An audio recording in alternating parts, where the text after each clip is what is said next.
Ladies and gentlemen, this is Captain Robertson, also known as Baraban here, just bringing you a quick channel update to let you guys all know what's happening. Unfortunately, things have slowed down considerably content-wise since the last update, as I am now working away from home again and I'm trying to juggle much of my free time around 2 jobs and several projects, as well as commitments to my friends and family. But the good news is that Season 3 of Space Engineers Into the Unknown is still on track for starting within the next few months.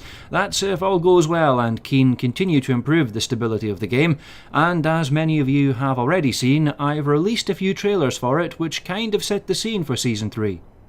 Now, I know some of you are getting a little restless over the lack of content, and while this isn't an issue for most of my older subscribers who are used to the long delays between my videos, some of the newer folk to my channel have been getting quite vocal about it. And so I'd just like to take this opportunity once again to remind them that, unlike a lot of other YouTubers out there, I am not a full-time YouTube professional. I don't even really consider myself to be an artist. I'm just an average guy that does this as a hobby, more for myself than anyone else. But I enjoy what I'm doing so much that I occasionally release some of the content that I create on YouTube for others to enjoy too, free of charge. That's right, ladies and gentlemen, I am not a YouTube partner, so I receive no revenues from the videos I post, nor do I have a Patreon account or ask people for donations. While this means that my content level and subscriber base will always be relatively low, it has the advantage of meaning that I am not obligated in any way, shape or form to providing content that my subscribers would like to see, rather than what I would like to release and enjoy creating personally. And trust me, I have gotten a lot of messages and comments over the last few years from various people, all of them telling me how I should totally do this or totally play that game, etc, etc, which usually just ends up being deleted anyway. Essentially, by being a hobbyist that does this sort of thing for nothing, it gives me the freedom to release what I want and however often I want, which is just the way I like it, and it's not something that's likely to change anytime soon. I know that John himself has disabled the comments on his channel as he doesn't have the time nor the inclination to go through the sheer amount of spam, trolling and non-relevant comments that he used to get, but I'm hoping I'll not have to do that, as I quite enjoy reading some of the more constructive and positive feedback that many of my core subscribers leave in the comment section, which I can safely say is one of the main reasons why I still try to release content here on YouTube. And as mentioned previously, I do try to read them all where possible and reply whenever I can. Regarding some of the other games I've been playing since the last season of Into the Unknown came to an end, Arma 3 has been updated with the Jets DLC. This adds a few more planes to the sim, along with a few other enhancements, including the ability to customise aircraft loadouts, etc. It's not a huge update, but it still adds a neat little feature to Arma 3, which I'm sure many modders out there will take full advantage of. I've also been playing Empyrion Galactic Survival, which is another space survival sandbox game similar to Space Engineers that has been suggested to me by a few of my subscribers and even by my friend and former workmate Duncan. I grabbed it for around $7.99 during the Steam sale a few months ago, and while I've only played about 4 or 5 hours of it so far, I can safely say that I'm quite enjoying it. Even though it's still an alpha, Empyrion already feels like the sort of game that No Man's Sky wanted to be, and while it doesn't have the level of detail, physics or ship customization that Space Engineers has, nor any real modding support yet, it certainly has Space Engineers beaten in terms of actual survival mechanics and the amount of hostile NPCs to fight against. The only downside is that planets and space aren't seamless in Empyrion. There are actually separate playing areas that the player can traverse using the spacecraft that they've built. But this is offset by the fact that you get weather effects and liquid water on the planet surfaces, which sadly is something that we'll probably never see in Space Engineers due to the engine limitations. I'm not sure if I'll do any videos of Empyrion at this stage, but it's certainly something I may consider doing in the future, especially if it improves at the rate it has been over the last few years. Anyway, that pretty much covers it with regards to the channel in general, which means that it is now time for the Q&A segment. The first question comes from SmellyCat184. I'm pretty sure Smelly Cat's a reference to the Friends series from TV, but I could be wrong. Anyway, Smelly Cat asks, why don't you stream on Twitch? And the answer to that is, well, apart from the fact that I don't really have the desk space for 2 screens plus a webcam, nor the free time to do so, I actually much prefer to release more focused content that I'm able to edit and ensure is of a decent quality. If I was to stream, I'm pretty sure most people would find it pretty boring, to be honest, as I quite often just mess around when I'm playing games in my spare time, and I don't really say much, which, as you can imagine, doesn't really make for good entertainment. It's not something I'm ruling out for having a bash at in the near future, of course, but if I did, I doubt the content would be as good as the YouTube videos I've released. The next question comes from Tedley, who asks, why do you post or pre-record your audio? The answer to that is, actually most of it isn't. About 90% of what you hear is spoken at the time the video is being recorded, but I do mute out, record over, and even add additional audio to certain segments of the video afterwards, such as the information screens or during times where John and I are speaking to each other on Skype. This is usually because we're coordinating what's happening in-game. The lines that John speaks that are supposed to be heard in-game are always dubbed over afterwards and replaced with the computerized voice of Benson that we all know and love. The reason why it's edited like this afterwards, rather than including the long silences and in-game out-of-character chat, is to try and keep the feeling of immersion for those that are watching the series, as I'm sure no one wants to get engrossed in what's going on only to suddenly hear me say something like, "Okay John, you can fly the Argentivus up to the base now and park it about 4 kilometers away.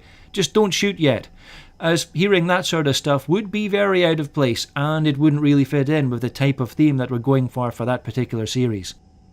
The next question comes from Andy Max, who asks, I noticed that Season 2 of Into the Unknown had a darker, grittier tone than Season 1.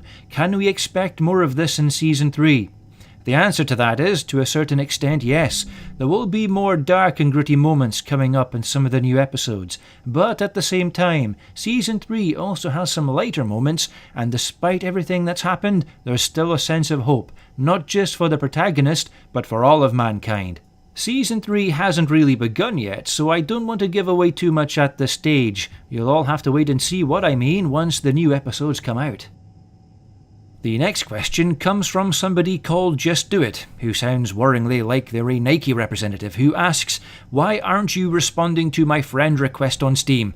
Well, the answer to that is quite simple. It's because I don't accept friend requests from random people I don't really know, and trust me, I get a lot of them. If you want to add me as a friend, then you either need to be someone I already know outside of Steam and YouTube, or at the very least you should contact and message me beforehand to let me know why you want me to add you as a friend. The reason why is because I don't want my friends list on Steam filled with people who I don't actually know or who I'm not likely to speak to. In other words, I don't want my friends list filled with people who aren't actually my friends, which kind of makes sense when you think about it. The next question comes from Larissa Wright, who asks, is there any more news on your Minecraft Terra Firma series? The answer to that is yes, in a way.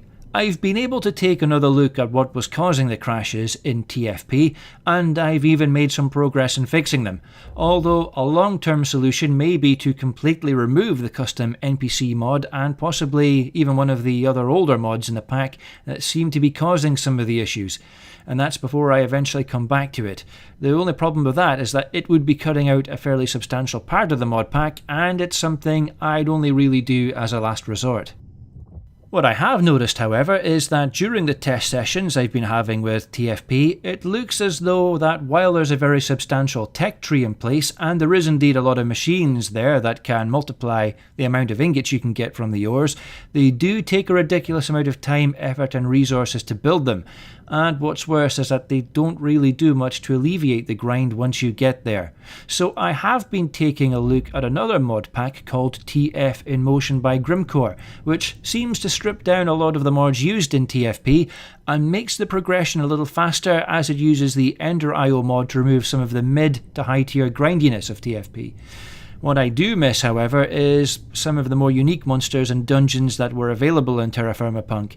What I could do, I suppose, is make some of my own changes to Terra Firma Punk and release a sort of my own version of the mod that's a little more sensible and less like a grindy GregTech timesync, possibly by adding an Ender IO and some NPC shopkeepers to see what happens. But that's still very much to be decided at this stage.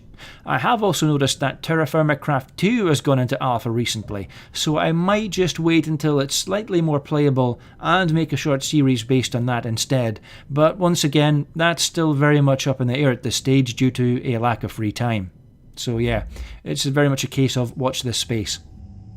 The next question comes from AJ223, who asks, who does the voice acting in your videos and would I be able to take part in them? The answer to that is there's only been a handful of characters in the videos I've released so far, and most of the voice acting is done either by John, myself, or a few of our friends that we've asked to say a few lines and send them in. But we're always on the lookout for more volunteers, so if there's any aspiring voice actors out there who are over 18 and are interested in contributing towards any of our future videos, then please feel free to let me know and I'll get in touch if anything comes up. Just remember that this is completely voluntary, which means you will not be getting any money for this. This is all free. But what you will get is your name in the credits at the end of the Season 3 and the knowledge that you helped create something that people enjoy watching. And the last question in this Q&A session comes from Steve Hogan. I wonder if he's any relation to Hulk Hogan, who asks, what games are you looking forward to in 2017 and 2018? Now for that, even though I'm playing games a lot less these days, I would probably have to say that Mountain Blade Bannerlord and Far Cry 5 are the two main ones I'm quite interested in taking a look at once they come out. Again, as more announcements are made by software development companies and more trailers are released, I might add more games to that list, but right now those are the two main ones that are on my radar. Well, that concludes this session's Q&A segment, and indeed tonight's channel update. I look forward to hearing back from you all soon, and also to starting the next season of Space Engineers Into the Unknown within the next few months. So until next time, please feel free to leave any comments below, and once again, this is Robertson, signing off.